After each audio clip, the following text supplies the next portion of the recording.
নমস্কার নমস্কার নমস্কার নমস্কার আপনাদের সবাইকে সবাইকে সবাইকে নমস্কার জানাচ্ছে আপনাদের সৌমিত্র বসু। সবাইকে অজস্র শুভকামনা জানাচ্ছে, সবাইকে স্বাগত জানাচ্ছে আজকের এই শরণাগত অনুষ্ঠানে এবং সবাইকে শুভ সকাল জানাচ্ছে।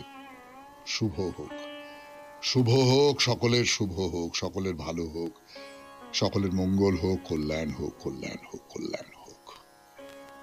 আজ আসামে একটা বিশেষ দিন।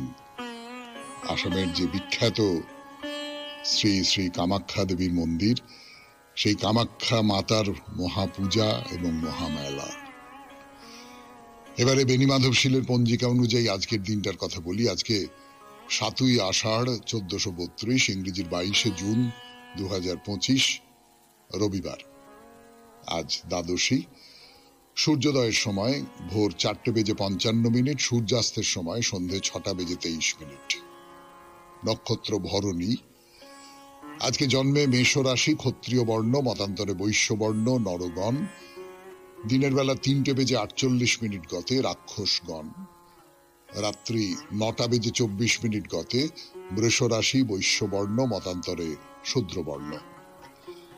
আমাদের হোয়াটসঅ্যাপে চিঠি পাঠাবার নাম্বার 9831922927। চিঠির গোড়ায় অতি অবশ্যই SG লিখবেন। আর আগামী মঙ্গলবারের মধ্যে রথের মেলা নিয়ে আপনার চিঠি আমাদের দপ্তরে পৌঁছে যাওয়া চাই, সন্ধে 6টার ভেতর। রথের মেলা।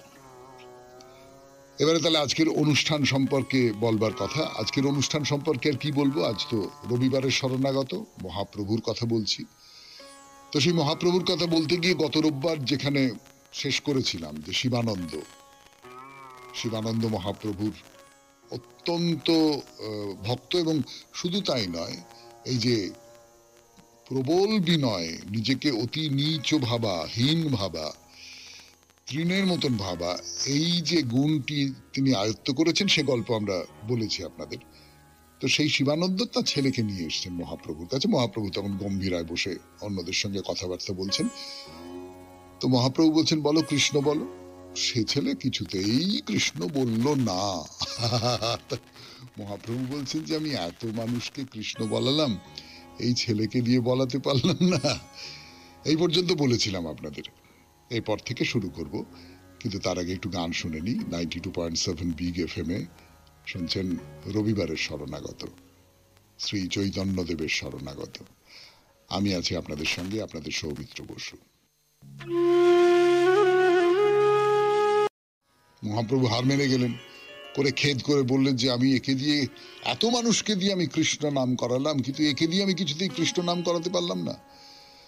তো এইটা সকলে একটু একটু কোথাও, মানে মহাপ্রভু তিনি একরকম করে পরাজিত হলেন। তো মানে কোথাও একটা সকলের মনের মধ্যে একটা মেঘ জমলো আর কি। তো স্বরূপ পাশে ছিলেন, তিনি ব্যাপারটাকে একটু লঘু করে দেবার জন্য বলছেন যে প্রভু, তুমি যে ওকে কৃষ্ণ নাম উচ্চারণ করবার কথা বলছো, ও হয়তো ভাবছে এটা ওর দীক্ষার বীজ মন্ত্র। তো দীক্ষার বীজ মন্ত্র তো সকলের সামনে উচ্চারণ করা যায় না, সেই জন্যই হয়তো সকলের সামনে উচ্চারণ করতে পারছে না, তাই নিশ্চয়ই মনে মনে জপ করছে। যাই হোক, এরকম করে শিবানন্দের যে ছেলে, তার সঙ্গে মহাপ্রভুর প্রথম দেখাটা হলো। এটা হয়ে গেছে। মহাপ্রভু কিন্তু ভুলেননি এই পরাজয়টা, যে আমি একে দিয়ে কৃষ্ণ নাম করাতে পারলাম না, এই খেদটা তার মনের মধ্যে থেকে গেছে। তো আপনারা জানেন শিবানন্দের ছেলের নাম তো দেওয়া হয়েছিল পুরীদাস। মহাপ্রভু পুরীদাস বলে ডাকতেন। তাদের ডেকেছেন, ডেকে আদর করে পাশে বসিয়েছেন। বসিয়ে বলছেন যে তুমি কোনো একটা শ্লোক একটু আবৃত্তি করে শোনাও তো বাবা। তো তখন একটু আলাপ পরিচয় হয়েছে, মানে নতুন একজনকে দেখেছে, তার দিকে সবাই সশ্রদ্ধ ভাবে তাকিয়ে আছে। বাচ্চা ছেলে কোনো কথা বলতে চাইছে না, সেটা তো একটা খুব স্বাভাবিক, এরকম হয়েই থাকে। তো এখন একটু পুরনো টুরনো হয়ে গেছে, এখন অভ্যেস হয়ে গেছে। তা মহাপ্রভু আদেশ করা মাত্র সে উঠে দাঁড়িয়ে একটা নিজের লেখা একটা শ্লোক সবাই তার সামনে আবৃত্তি করে শুনিয়ে দিল।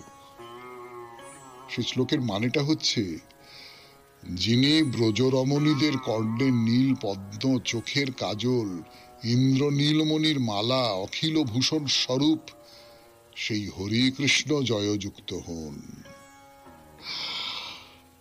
সকলে একেবারে মানে যাকে বলে ভাবতে পারছেন যে এই ছেলেটি কৃষ্ণ নাম বলেনি, কিন্তু সে নিজে এই রকম একটা শ্লোক তৈরি করেছে এবং সেই শ্লোকটা বলছে। সকলে অদ্ভুত, মানে সবাই বলছে ধন্য ধন্য শিবানন্দ, ধন্য ধন্য ধন্য, মহাপ্রভুর অহৈতুকী কৃপা ছাড়া এইরকম অসম্ভব। তো এই যে ছেলেটি, এই ছেলেটি পরবর্তীকালে এটি খুব বড় একজন কবি হন। তার নাম কবি কর্ণপুর। যারা বাংলা সাহিত্যের খবর রাখেন, সংস্কৃত সাহিত্যের খবর রাখেন, তারা জানেন যে কবি কর্ণপুর একজন বৈষ্ণব কবি এবং খুব বিখ্যাত কবি। তো মুরারিগুপ্ত প্রথম মহাপ্রভুর জীবনচরিত নিয়ে কাব্য রচনা করেন। তারপরে কবি কর্ণপুর এই মহাপ্রভুর জীবন নিয়ে একটি কাব্য রচনা করেছিলেন, শ্রী চৈতন্য চরিতামৃত। তিনি নিজের মতন করে মহাপ্রভুর যে রূপ, তার মহিমা, তার অধ্যাত্ম চেতনা, এই সমস্ত কথা বলেছেন। তিনি বলছেন যে শ্রী চৈতন্যদেব 3 রকম তাপ ও তপনে ক্লিষ্ট জীবের উদ্ধারে পৃথিবীতে এসেছিলেন এবং তিনি হরিভক্তি শিক্ষা দিয়েছিলেন। তো এই যে মহাকাব্য রচনা করেছিলেন তিনি কবি কর্ণপুর, তার আগে তিনি শ্রী চৈতন্য চন্দ্রোদয় বলে একটি নাটক লিখেছিলেন এবং বৈষ্ণব তত্ত্ব নিয়ে লেখা খুব বিখ্যাত গ্রন্থ, খুবই বিখ্যাত গ্রন্থ। যারা সত্যি সত্যি পড়ুয়া বৈষ্ণব, তাত্ত্বিক বৈষ্ণব, তাদের অবশ্য পাঠ্য একটি গ্রন্থ। সেই গ্রন্থের নাম হচ্ছে গৌর গণোদ্দেশ ও দীপিকা, রচনা করেছিলেন। এই কবি কর্ণপুর প্রথমে কৃষ্ণ নাম বলতে চাননি। জীবন কোথা থেকে কোথায় নিয়ে যায় না। ফিরে আসছি গানের পর। 92.7 বিগ এফএম এ শরণাগত অনুষ্ঠান শুনছেন। আমি আছি আপনাদের সঙ্গে, আপনাদের সৌমিত্র বসু। শুরু 92.7 বিগ এফএম এ শরণাগত অনুষ্ঠানে। কবি কর্ণপুরের কথা বলছিলাম আপনাদের। কবি কর্ণপুর একটা বিবরণ দিয়েছেন যে মহাপ্রভু যখন ভাবাবস্থায়, প্রেমাবস্থায় তার যে রূপ, সেই রূপের একটা বিবরণ দিয়েছেন। সেটা কিরকম বলছেন? পরিসর বুক বহি বহে প্রেম ধারা, নাহি মানে দিবানিশি প্রেমে মাতোয়ারা। মানে বুক বেয়ে চোখের জল নেমে যাচ্ছে,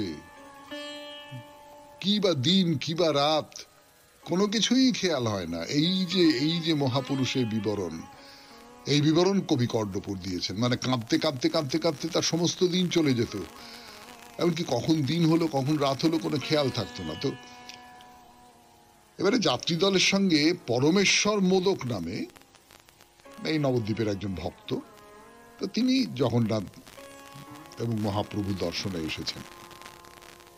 তো জগন্নাথ মিশ্রের বাড়ির পাশেই তার বাড়ি।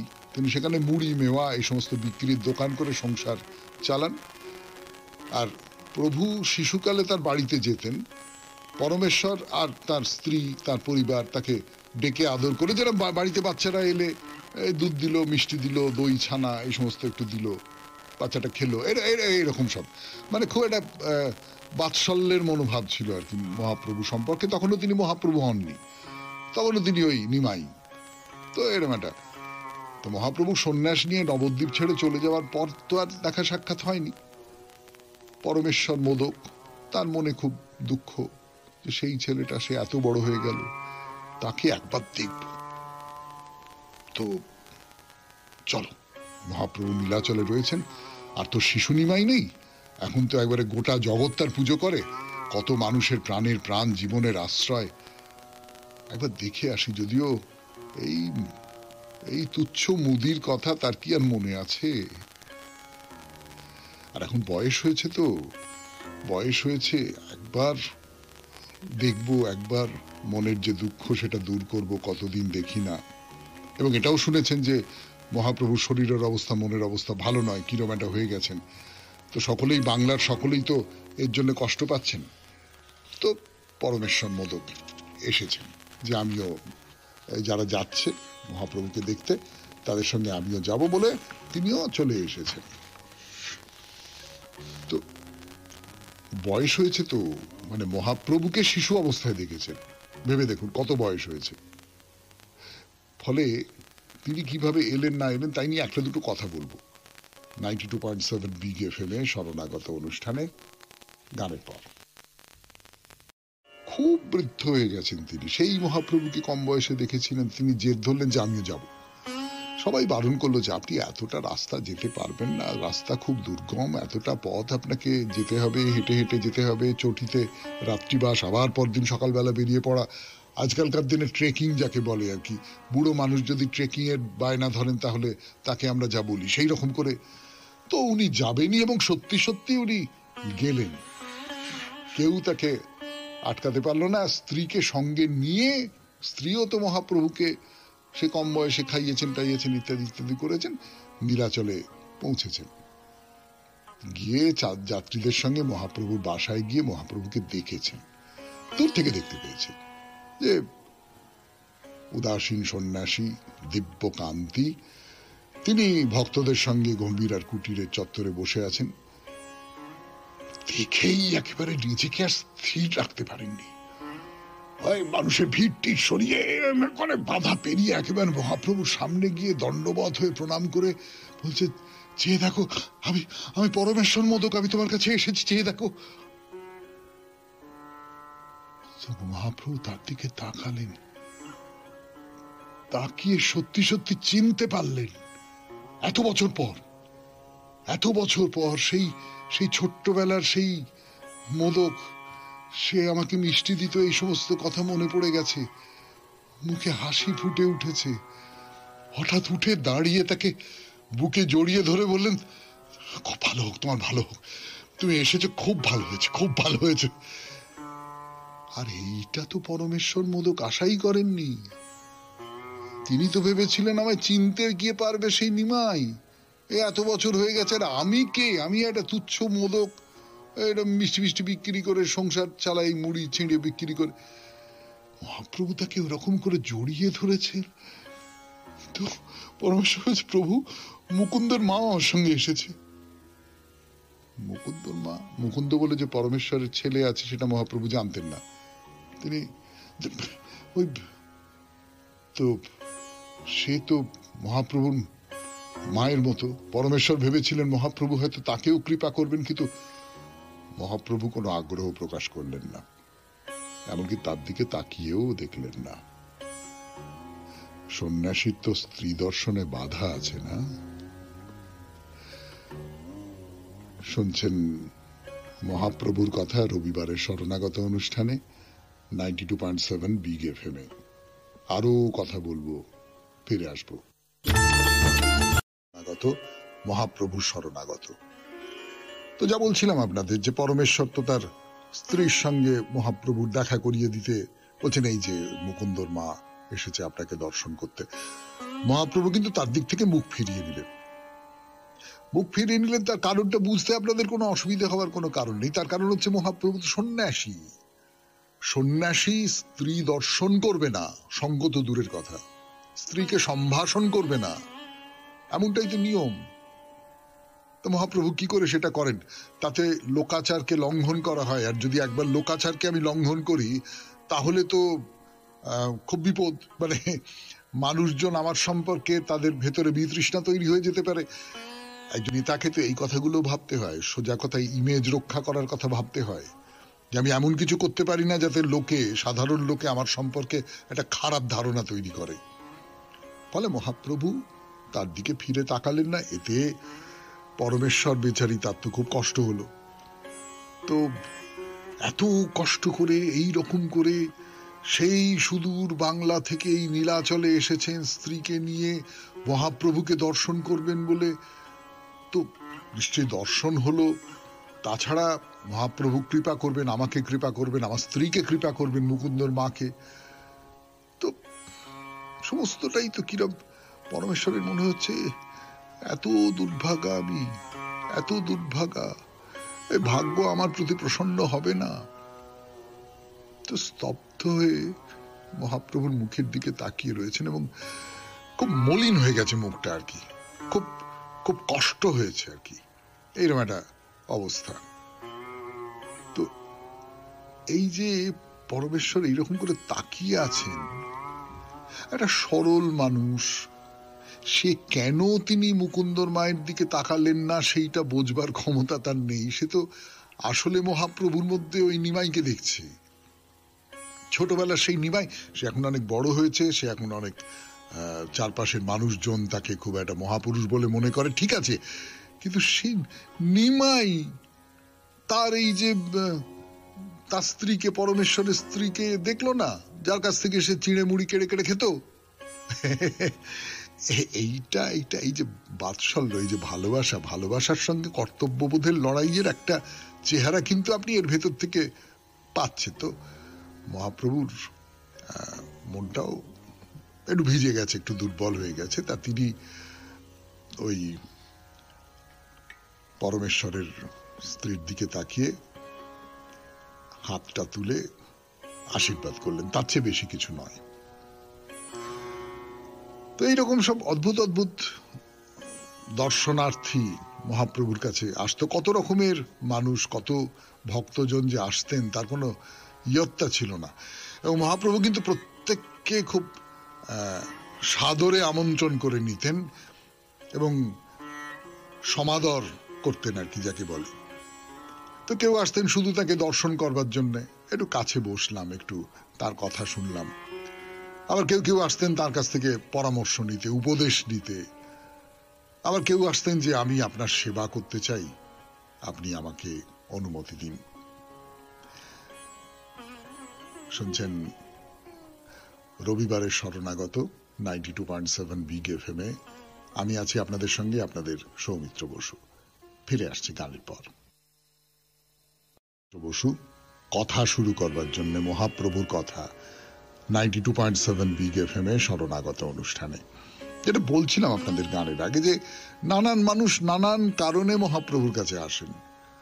সে কারণগুলো সঙ্গ লাভের জন্য, সেবা করবার জন্য, এইরকম নানান কারণ হতে পারে। কিন্তু কিছু মানুষ আসেন কৃষ্ণ প্রেম, এই মানুষটির ভেতরে কৃষ্ণ প্রেম আছে, এই মানুষটি বুকের ভেতরে কৃষ্ণ প্রেমকে একেবারে দুর্মূল্য রত্নের মতন করে রেখে দিয়েছে। সেই কৃষ্ণ প্রেম আমি কেমন করে পাবো, আমার বুকের মধ্যে পাবো? তো এবারে এই বাংলার যে যাত্রীরা এসেছেন তাদের সঙ্গে সপ্তগ্রামের কাছাকাছি ভাদুয়া বলে একটা গ্রাম আছে, সেখানে কালিদাস বলে একজন থাকেন, মহাপ্রভুর একেবারে একনিষ্ঠ ভক্ত। তিনি মহাপ্রভুর দর্শনের জন্য এসেছেন। তো কালিদাসের একটা পরিচয় আছে, তিনি কায়স্থ, এবং রঘুনাথ দাসের জ্ঞাতি খুড়ো। তো এই কালিদাস দিনের প্রত্যেকটা কর্ম কৃষ্ণ নাম দিয়ে সম্পাদন করেন, এবং তার একটা বিশেষ বাতিক আছে। বৈষ্ণব এবং ব্রাহ্মণের উচ্ছিষ্ট তিনি খুব গ্রহণ করতে পছন্দ করেন। এমনকি ধরুন কোনো একজন মানুষ, তিনি শূদ্র কিন্তু বৈষ্ণব, সেখানে তো কোনো বাধা নেই, তার প্রতিও তিনি এইরকম আচরণ করতেন। তো সেই জন্য তিনি, তার একটা কায়দা ছিল, একটা কৌশল ছিল। তিনি বৈষ্ণব বা ব্রাহ্মণের ঘরে ভালো ভালো খাবার দাবার সমস্ত নিয়ে যেতেন, নিয়ে গিয়ে বলতেন যে আপনি দয়া করে একটু আহার করুন। এরম তিনি খেলেন টেলেন এবং সেখানে উনি বসে থাকতেন। বসে থেকে খাওয়া যখন শেষ হয়ে যেত তখন বলতেন যে আমি একটু আপনার পাত থেকে একটু খাবো। অনেকেরই মনে হতো, এই বাবা, ছি ছি ছি ছি ছি ছি, এ আপনি কি বলছেন, আপনি আমার পাত থেকে আপনি খাবেন কেন, এ বাবা।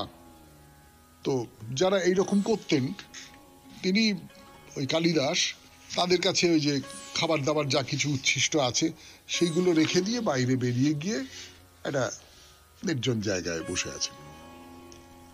তো খাওয়া দাওয়া শেষ করে এবং ওই সব বাসনপত্র সেগুলো বাইরে ফেলে দেওয়া হচ্ছে, সেইখান থেকে তিনি রাস্তা থেকে ওই উচ্ছিষ্ট প্রসাদ নিয়ে খেতেন। এইরকম একজন মানুষ এই কালিদাস। তিনি মহাপ্রভুর কাছে এসেছেন যে আমি প্রেম আহরণ করতে চাই, কৃষ্ণ প্রেম। তো তিনি সারাক্ষণ মহাপ্রভুর কাছে কাছে কাছে কাছে থাকেন, প্রত্যেকটা মুহূর্ত তিনি সুযোগ খুঁজছেন যে কি করে মহাপ্রভুর কাছ থেকে যথার্থ যে কৃষ্ণ প্রেম, সেই কৃষ্ণ প্রেম লাভ করা যায়। শুনছেন রবিবারের শরণাগত, মহাপ্রভুর শরণাগত। ফিরে আসছে আমি, আপনাদের সৌমিত্র বসু। গানের পর আপনাদের শুনছেন রবিবারের শরণাগত 92.7 বিগ এফএম-এ। তো যা বলছিলাম, মহাপ্রভু তো প্রত্যেক দিন আপনারা জানেন যে সকালবেলা ঘুম থেকে উঠেই জগন্নাথ মন্দিরে বিগ্রহ দর্শন করতে যান, এবং সঙ্গে সঙ্গে সঙ্গে সঙ্গে যান গোবিন্দ, তার সেবক, হাতে একটা জলের পাত্র নিয়ে তার অনুগমন করেন। জলের পাত্র কেন? তার কারণ হচ্ছে রাস্তায় প্রচুর ধুলো বালি এ সমস্ত উঠছে, তো মন্দির চত্বর যাতে কলুষিত না হয়, মন্দিরে ঢোকবার আগে গোবিন্দ যে জলের পাত্রটা নিয়ে এসেছেন তাতে ভালো করে পা ধুয়ে নিয়ে তারপর সিঁড়ি দিয়ে উঠে ওই মন্দির চত্বরের মধ্যে ঢুকতেন মহাপ্রভু। তো মন্দিরে ঢোকবার পথের যে মূল দরজা, তার পাশে উত্তর দিকে সিঁড়ির নিচে একটা গহ্বর ছিল। গোবিন্দ সেখানেই মহাপ্রভু পা দুটো ধুইয়ে দিতেন, এবং মহাপ্রভু কিন্তু গোবিন্দকে একেবারে পই পই করে বলে দিয়েছিলেন, কেউ যেন আমার পায়ের এই যে ধোয়া জল, এইটা যেন সংগ্রহ না করে। আমি ভক্ত, আমি দীন, আমি অভাজন, আমি জগন্নাথ দেবের মন্দিরে এসেছি, সেইখানে আমি মন্দির যাতে ময়লা না হয়ে যায় তার জন্য আমি পা ধুচ্ছি, সেই পা ধোয়া জল যেন কেউ গ্রহণ না করে। যদি আমি কাউকে, মানে আমার পাদদক যদি কেউ নেয়, তাহলে আর কিছু না, তার মনের মধ্যে তো একটা প্রচ্ছন্ন অভিমান হবে, আমি মহাপ্রভুর পা ধোয়া জল নিয়েছি। এর একটা অহংকার হবে। তো এই অহংকার হলো বৈষ্ণবের সবচেয়ে বড় শত্রু, কাজে কাজে এইটা যেন না হয়। এবং মহাপ্রভু তো অত্যন্ত কঠোর ভাবে সমস্ত আচার আচরণ মেনে চলতেন। গোবিন্দকে আগে থেকেই বলে দিয়েছিলেন যে জল যেন কেউ না নিতে পারে। তো মহাপ্রভু এই যে খুব কঠোর নিয়ম পালন করতেন, কখনো কখনো তো চোরাগোপ্তা ভাবে অন্যরকম কিছু হয়ে যেত। কিছু কিছু ভক্ত তার ওই পা ধোয়া জলটা পাওয়ার জন্য এদিক ওদিক মানে সুযোগ সন্ধান করতেন আর কি, এবং মহাপ্রভু যদি জানতে পারতেন তাহলে খুব তিরস্কার করতেন। শুনছেন মহাপ্রভুর কথা রবিবারের শরণাগত অনুষ্ঠানে 92.7 বিগ এফএম-এ। ফিরে আসছি গানের পর। বিগ এফএম-এ শরণাগত অনুষ্ঠানে ওই যেটা বলছিলাম, মহাপ্রভু বাংলার ভক্তরা সঙ্গে আছেন, মন্দিরে যাচ্ছেন, সঙ্গে গোবিন্দও যাচ্ছেন জলপাত্র নিয়ে। তো কালিদাস ওই পেছন থেকে, একটু তফাতে পেছন থেকে তাদের অনুসরণ করছেন। তো মূল দরজা পার হয়ে সিঁড়িতে ওঠার মুখে মহাপ্রভু তার পা ধুলেন। কালিদাস এই সুযোগটার অপেক্ষায় ছিলেন। মহাপ্রভু পা ধুচ্ছেন, তিনি একবার দৌড়ে গিয়ে সেখানে বসে অঞ্জলি ভরে মহাপ্রভুর যে পা ধোয়া জল সেইটা পান করলেন। মহাপ্রভু জেনেছিলেন কিন্তু কিছু বলেননি।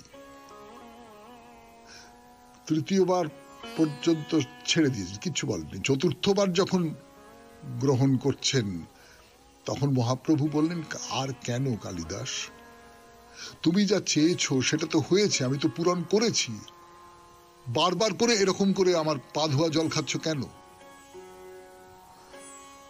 তার মানেটা কি দাঁড়ালো বলুন তো? তার মানেটা দাঁড়ালো যে তুমি, আচ্ছা ঠিক আছে, তোমার মনের তীব্র বাসনা হয়েছে, তুমি আমার পা ধোয়া জল খাবে, আমি তোমাকে দিয়েছি। তুমি আমার পা ধোয়া জল 1 চুমুক দিয়েছো, 2 চুমুক দিয়েছো, 3 চুমুক দিয়েছো, আরো চাইছো কেন? তার মানে তো তোমার আকাঙ্ক্ষা পূরণ হয়নি, আসক্তি ছাড়তে পারোনি তুমি। আকাঙ্ক্ষাকে তো আটকে দিতে হবে। তাহলে মহাপ্রভু এর আগেই নানান বৈষ্ণব ভক্তের মুখে কালিদাসের সেবা নিষ্ঠার কথা শুনেছেন, কালিদাস যে নিজের যে দীনতা সেইটা কিভাবে রক্ষা করতেন সেগুলো শুনেছেন, এই সবটাই শুনেছেন। সেই জন্য তাকে একটা সুযোগ করে দিয়েছেন। কিন্তু এটা বাড়াবাড়ি মনে হয়েছে তার। তা মহাপ্রভু সেখানে আর না দাঁড়িয়ে খুব দ্রুত পদক্ষেপে সিঁড়ি বেয়ে ওপরে উঠে গেলেন এবং একেবারে শেষ ধাপে গিয়ে নৃসিংহদেবের বিগ্রহের সামনে দাঁড়িয়ে একটা শ্লোক বলে মন্দিরের ভেতরে ঢুকলেন, প্রণাম করলেন, তারপর ফিরে গেলেন। কিন্তু কালিদাস তার কথা বলবার জন্য ফিরে আসব গানের পর। 92.7 বিগ এফএম এ শরণাগত অনুষ্ঠান শুনছেন, রবিবারের শরণাগত। 92.7 বিগ এফএম এ শরণাগত অনুষ্ঠানে, রবিবারের শরণাগত অনুষ্ঠানে মহাপ্রভুর কথা যে কালিদাস মহাপ্রভুর পা ধোয়া জল তো খেয়েছেন, তাতেও কিন্তু মহাপ্রভুকে ছাড়ছেন না। আর মহাপ্রভু বিরক্ত হয়েছেন, তো যে মন্দিরের মধ্যে গেছেন, মন্দিরের মধ্যে গিয়ে তারপর মন্দিরে বিগ্রহ দর্শন, প্রণাম প্রণাম করে বাসায় ফিরে গেছেন। কালিদাস পেছনে পেছনে যাচ্ছেন, পেছনে পেছনে যাচ্ছেন, যে এত দূর থেকে এসেছি, মহাপ্রভুকে সব সময় আমি কাছে কাছে রাখবো, আমি মহাপ্রভুকে ছাড়বো না কখনো। মহাপ্রভুর পাদদক খেয়েছেন, তাতে করেও তৃপ্তি হয়নি। এটা মহাপ্রভুর কথাতেই আছে যে প্রাকৃত যে তৃষ্ণা তাতে শান্তি আসে, কিন্তু রাগাত্মিক তৃষ্ণা এটা বেড়ে যায়। তো কালিদাসের হয়তো সেইরকম কিছু একটা হয়েছে। যাই হোক, তো কালিদাস মহাপ্রভুর পেছনে পেছনে পেছনে পেছনে তার কুটিরের প্রাঙ্গণ পর্যন্ত এসেছেন। মহাপ্রভু ঘরের মধ্যে ঢুকে গেছেন, কালিদাস চত্বরে দরজার পাশে দাঁড়িয়ে অপেক্ষা করে আছেন। আর কি করা যায়, অন্য কোনো একটা উদ্দেশ্য ছিল আর কি, আরো কিছু একটা করবেন মহাপ্রভুর বাড়ির মধ্যে, এরকম করে অপেক্ষা করে আছেন। চৈতন্যদেব নিশ্চয়ই বুঝতে পেরেছেন যে এই কালিদাসের মনের অভিপ্রায়টা কি, কিন্তু তিনি কাউকে কিছু বলছেন না, কালিদাসের দিকে তাকাচ্ছেনও না, নিজের মতন করে ঘরের মধ্যে ঢুকে গেছেন। আসলে কালিদাস তো মনে মনে জানতেন যে এইবার তো মধ্যাহ্ন ভোজন করবেন, এইবারে দুপুরের খাওয়া দাওয়া করবেন, এবং ওই মহাপ্রভু যা কিছু খেলেন তার যে উচ্ছিষ্ট, সেইগুলো আমি খাবো। মানে কালিদাস তো এইটাই করে এসেছেন দীর্ঘদিন ধরে, যে বড় বড় বৈষ্ণব ভক্ত যারা, তাদের উচ্ছিষ্ট নিয়ে নিজে খেয়েছেন, এইটা তার একটা আকাঙ্ক্ষা বলতে পারেন। তা চৈতন্যদেব গোবিন্দকে ডাকলেন। গোবিন্দ খাওয়া দাওয়ার পর চৈতন্যদেব ডাকলেন, গোবিন্দ এসে ওই কালিদাসের হাতে মহাপ্রভুর যা উচ্ছিষ্ট ছিল সেইটা কালিদাসের হাতে তুলে দিলেন। তো এই ভাগবতে একটা কথা আছে, ভাগবতে বলছে ভক্ত পদধূলি আর ভক্ত পদ জল, ভুক্তাভুক্ত অবশেষ তিন মহাবল। তার মানেটা কি? ভক্তের পায়ের ধুলো, ভক্তের পায়ের জল মানে পাদোদক, আর ভুক্তাভুক্ত অবশেষ অর্থাৎ যা কিছু খেয়েছেন তার যে অবশেষ, তার যেটা পড়ে রইল, এই তিনটে হচ্ছে মহাবল। কালিদাস সেটা জানতেন, তিনি যে কোনো ভাবে হোক এই তিনটেকে গ্রহণ করবেন। 92.7 বিগ এফএম এ শরণাগত অনুষ্ঠান শুনছেন, রবিবারের শরণাগত। গানের পর ফিরে আসছি আজকের শরণাগতর শেষ পর্যায়ে। আমি আছি আপনাদের সঙ্গে, আপনাদের সৌমিত্র বসু। তো রথযাত্রা অনুষ্ঠান হবে, খুব বেশি দিন বাকি নেই। যেটা মহাপ্রভু প্রতি বছর করেন, যে ভক্তদের নিয়ে প্রতি বছর গুঞ্জাবাড়ি, গুন্ডিচা বলে ওরা, সেই মন্দিরটা ভালো করে ধুয়ে মুছে পরিষ্কার করেন, এবং তারপর রথযাত্রার সময় তাদের নিয়ে রথের সামনে থেকে নাচ গান করতে করতে করতে করতে এগিয়ে যাচ্ছেন। এবং বাংলার যাত্রীরা শয়ন একাদশী থেকে উত্থান একাদশী পর্যন্ত প্রায় 4 মাস ধরে মহাপ্রভুর পাশে থেকে নীলাচলের যা যা কিছু অনুষ্ঠান সেইগুলো সমস্ত দেখলেন, উপভোগ করলেন। কীর্তন হলো, নাচ গান ইত্যাদি ইত্যাদি হলো, প্রচুর ধর্মকথা হলো, প্রচুর কৃষ্ণ কথা হলো। এবারে দলের মধ্যে অনেক মহিলা ভক্ত রয়েছেন, যেমন অদ্বৈতাচার্য, তার স্ত্রী সীতা দেবী আছেন, শ্রীবাসের পত্নী মালিনী দেবী আছেন, রাঘবের বোন দময়ন্তী আছেন, আরো অনেকে। তারা প্রত্যেকেই এখন মেয়েদের একটা ব্যাপার আছে, তো একটু একটু রান্না করে খাও, খাওয়াতে মেয়েরা খুব তৃপ্তি পান। তো আপনারা যারা আছেন তারা সকলে খুব তৃপ্তি পান। তো সেই রকম অনেকে নিজেদের হাতে তৈরি কিছু কিছু খাবার তারা নিজেদের দেশ থেকে নিয়ে এসেছেন তাকে খাওয়াবার জন্য। তো তাদের সবাইকারই খুব ইচ্ছে যে মহাপ্রভুকে একদিন নিজের বাসায় নেমন্তন্ন করব, নিজের হাতে রান্না করব, করে ভিক্ষা দেব। তো মহাপ্রভু সকলের স্বাদ পূরণ করছেন। এইসব করতে করতে 4টে মাস দেখতে দেখতে চলে গেল। খুব আনন্দ, খুব আনন্দ, খুব আনন্দ। এই সব সময় কৃষ্ণ কথা হচ্ছে, সব সময় ধর্ম কথা হচ্ছে, সব সময় সংকীর্তন হচ্ছে। এর চেয়ে আনন্দ ভক্তদের কাছে আর কি হতে পারে? আর হচ্ছে নীলাচলে বসে প্রতিদিন জগন্নাথ দেবকে দর্শন করা হচ্ছে।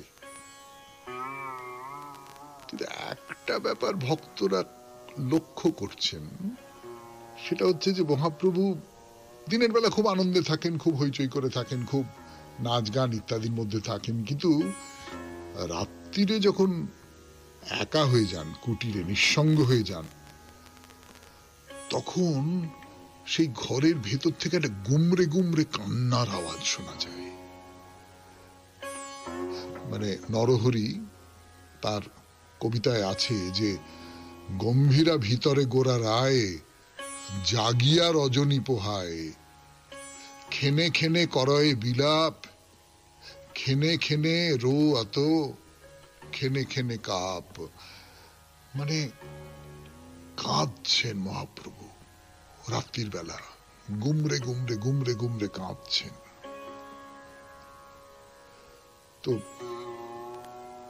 পদকর্তা বাসু ঘোষ লিখছেন তার অভিজ্ঞতা, তিনি দেখেছেন নিজের চোখে যে মহাপ্রভু সিংহদ্বার ছেড়ে সমুদ্র পথে যাচ্ছেন, যেতে যেতে সবাইকে জিজ্ঞেস করছেন কৃষ্ণ কোথায়, কৃষ্ণ কোথায়, তোমরা বলতে পারো কৃষ্ণ কোথায়, কৃষ্ণ। তো কয়েকজন সঙ্গী তার সঙ্গে সঙ্গে কীর্তন করতে করতে যাচ্ছেন, তিনি তাদের মাঝখানে আছেন, কিন্তু তার ভেতর একটা অসম্ভব অস্থিরতা। কখনো কখনো মাটিতে আছাড় খেয়ে পড়ে যাচ্ছেন, সারা শরীরে ধুলো লেগে যাচ্ছে, মুখ একটু উঁচু করে রয়েছে না, সেখান থেকে কিরকম একটা ফেনা বেরিয়ে আসছে।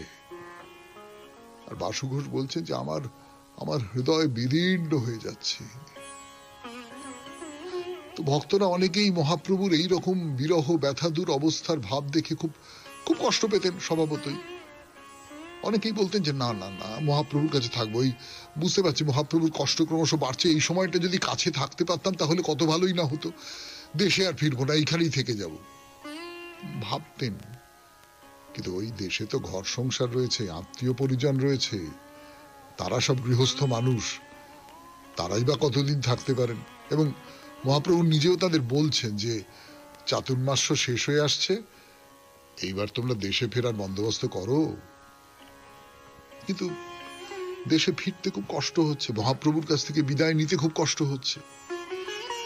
তা মহাপ্রভু একদিন সবাইকে নিয়ে আলোচনায় বসলেন, বসে বললেন দেখো, প্রতি বছর তোমরা আমাকে দেখতে এখানে আসো, আসতে যেতে তোমাদের যে কত কষ্ট হয় তা আমি জানি, আমি বুঝতে পারি, তবু নিষেধ করতে পারি না, নিষেধ করতে চাই না, তোমরা এলে বড় আনন্দ পাই।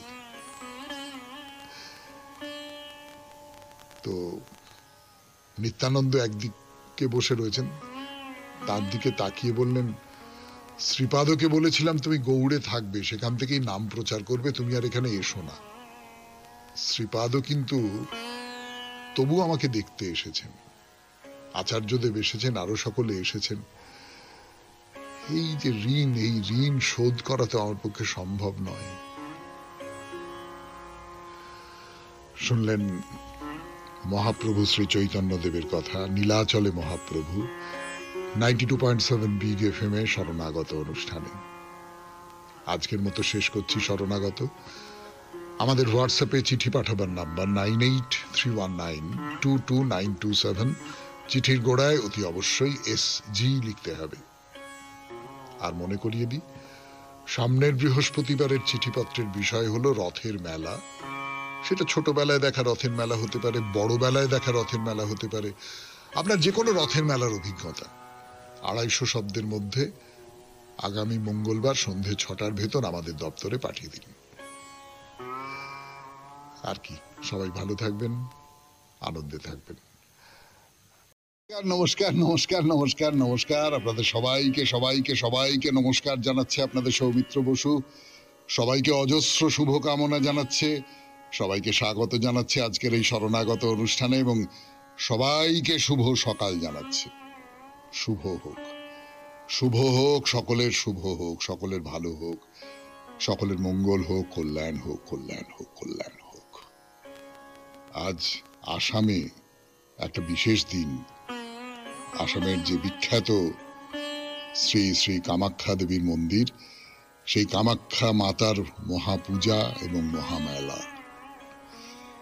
এবারে বেণীমাধব শীলের পঞ্জিকা অনুযায়ী আজকের দিনটার কথা বলি। আজকে 7ই আষাঢ় 1432, ইংরেজির 22শে জুন 2025, রবিবার।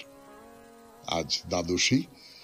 সূর্যোদয়ের সময় ভোর 4:55, সূর্যাস্তের সময় সন্ধে 6:23। নক্ষত্র ভরণী। আজকে জন্মে মেষ রাশি, ক্ষত্রিয় বর্ণ, মতান্তরে বৈশ্য বর্ণ, নরগণ। দিনের বেলা 3:48 গতে রাক্ষসগণ। রাত্রি 9:24 গতে বৃষ রাশি, বৈশ্য বর্ণ, মতান্তরে শূদ্রবর্ণ। আমাদের হোয়াটসঅ্যাপে চিঠি পাঠাবার নাম্বার 9831922927। চিঠির গোড়ায় অতি অবশ্যই SG লিখবেন। আর আগামী মঙ্গলবারের মধ্যে রথের মেলা নিয়ে আপনার চিঠি আমাদের দপ্তরে পৌঁছে যাওয়া চাই, সন্ধে 6টার ভেতর। রথের মেলা। এবারে তাহলে আজকের অনুষ্ঠান সম্পর্কে বলবার কথা। আজকের অনুষ্ঠান সম্পর্কে আর কি বলবো, আজ তো রবিবারের শরণাগত, মহাপ্রভুর কথা বলছি। তো সেই মহাপ্রভুর কথা বলতে গিয়ে গত রোববার যেখানে শেষ করেছিলাম, যে শিবানন্দ মহাপ্রভুর অত্যন্ত ভক্ত, এবং শুধু তাই নয়, এই যে প্রবল বিনয়, নিজেকে অতি নীচ ভাবা, হীন ভাবা, তৃণের মতন ভাবা, এই যে গুণটি তিনি আয়ত্ত করেছেন, সে গল্প আমরা বলেছি আপনাদের। তো সেই শিবানন্দ তার ছেলেকে নিয়ে এসছেন মহাপ্রভুর কাছে। মহাপ্রভু তখন গম্ভীরায় বসে অন্যদের সঙ্গে কথাবার্তা বলছেন। তো মহাপ্রভু বলছেন, বলো কৃষ্ণ